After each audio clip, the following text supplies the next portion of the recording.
Hey everybody, welcome back to another video.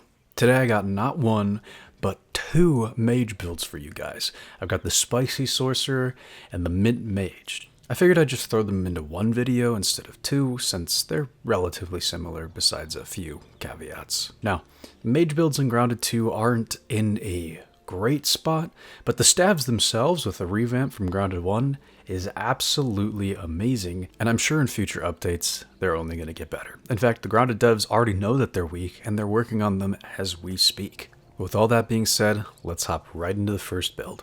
So the first build is going to revolve around a spicy staff. There is the Scorching Orb, which is of course craftable, but there is a better option, a secret option. The Heatwave, which aside from having the Finale Warmth perk, it also has slightly more critical chance compared to the Scorching Orb. Either are fine, but I'm going to be going with the Heatwave. Now, if you don't already have it, we're going to be heading to the top of the map over here by the cookout section of the park. For those who do, skip to this timestamp. Now, if you don't want to get cooked alive, we're going to need to gear up. Grab yourself a full set of the sizzling armor. Make yourself a Mintito or two. I like the sticky version for the longer effect, but it can be normal or chunky, doesn't matter. Bring a few mint shards if you need to cool down in a pinch. And finally, equip the Fresh Defense mutation. All of these things combined is going to greatly raise our sizzle immunity, enabling us to actually get the Heatwave. So once you're here, what you're looking for are these melted army men. You're going to need to do a little bit of parkour to get on top of them, but once you did that, hop right into the fire pit. And yes, we are going to be headed straight into the center of the fire itself. Now keep your eyes peeled for an action figurehead. And once you find that, you are going to need to break some charcoal that is in the way, but the Heatwave is going to be right in here. So the armor we're going to use for this build is the Sizzling Armor. Now we want the full set for the gear set bonus. And while each individual piece is going to help because it's mage armor, what we're really looking for is the Wizzy Wizard, as that's going to help us cast a lot more spells quicker. Like I mentioned earlier, mage builds are unfortunately not in a great position, and a big reason for that is they are lacking in the trinket department. The only viable damage boost is going to come from the Roach Rage, so that's what we're going to use. For the mutations, we are obviously going to be running Widow Wizard, and this mutation is great. Widow Wizard itself just helps out tremendously, and the Staff Master is just a little bit of a cherry on top. Next, I'm going to be running Parry Master, as it helps turn our defense into a solid offense. Cardio Fan for the increased stamina regen, because we are using a staff after all. The last one's really up to you. You can use Ambush if you want to hit harder on the first attack, but I'm going to run Natural Explorer just to move a little bit quicker. And I will be swapping it out for Trapper Peeper once I get that, as it is better. You can also run any of these 4 survival mutations based off of what you need. There's really no right way to go about it. Okay, so before we start, at the point I am making this video, there's currently a bug in the game, no pun intended, that allows you to charge attack back to back. Essentially, the second you see the attack go out, immediately block and then quickly attack again. And it should look something like this. The idea behind this build is simple. Attack as fast as possible and build up Scorch stacks quickly. And for our next target, yep, you guessed it, it's a wolf spider. It's always a good test of strength for any build, but this one in particular is strong since wolf spiders are weak to spicy damage. Just be careful because the sizzle tick damage will inadvertently proc the spider's cheap shot attack, like so. But keep firing away and eventually it'll go down. Oh, what do we have here? An unsuspecting orb weaver. 1,000 apologies, Mr. Spider.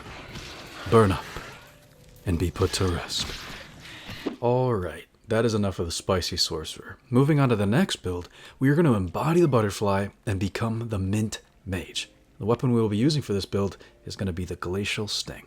And for this build, we will be running the full set of butterfly armor. This is also where the Mint Mage separates itself as super unique, as there are 2 passives on the armor that elevate it beyond the Spicy Sorcerer. The headpiece has Pair Your Barrier, which makes it so perfect blocks reduce the damage of the next hit by 7%. This stacks up to 3 times, as indicated by the floating crystals around your head. The robes and boots have Frosty Focus, which simply increases the fresh damage you deal while Pair Your Barrier is active. But the more important perk is the set bonus Chilly Dodge, which every 3rd hit of a staff combo enables your next dodge to emit a gust of wind that does 50 fresh damage and adds chill buildup.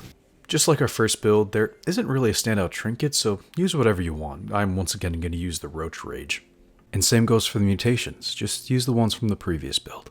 Unlike the Spicy Sorcerer, the Mint Mage has a much more engaging gameplay loop, since you're receiving multiple benefits from perfect blocking, such as increased damage and damage reduction. Not to mention, you get to weave in dodges between your normal attacks for more flat damage and crowd control. And of course I gotta pick on a Wolf Spider first to test this build, right? I mean, it's just what I do. But as you can see, he's already frozen, which is just insane. Now, it can take some time to get used to using your dodge for damage, but once you get the hang of it, you really start to feel the build synergy. Everything is working together in harmony, which just simply makes for fun combat. I really hope they continue to lean into these build crafting elements. It adds a layer of depth to the game that is just absolutely needed. Now, we are still picking away at his health bar because wolf spiders are resistant to fresh damage, but keep swinging the staff and eventually they'll go down. What do we have here? Bombardier beetle? Perfect. This build is absolutely going to shred this thing. Yep, already frozen, dead. Oh, larva too, and a ladybug. I'll take care of that in a bit here. Larva first, goes down with ease. Now this thing's about to get hit hard. Yep, oh, got the glitch off. Dash for the freeze. Charge attack.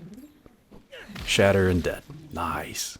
There is one more bug I want to put this build up against. Praying mantises are weak to fresh, so I'm sure we'll be more than fine. And don't mind me, I just can't hit this thing. Oh, hello? Okay, there we go. Jeez, I'm terrible. Any day now, come down and fight me. Thank you so much, I appreciate that big time.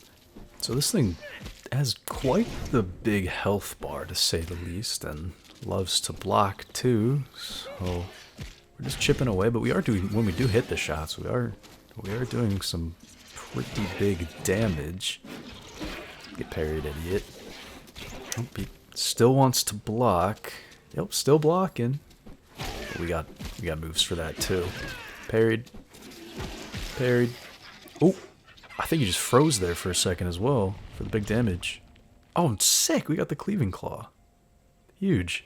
But that's going to be about it for today's video.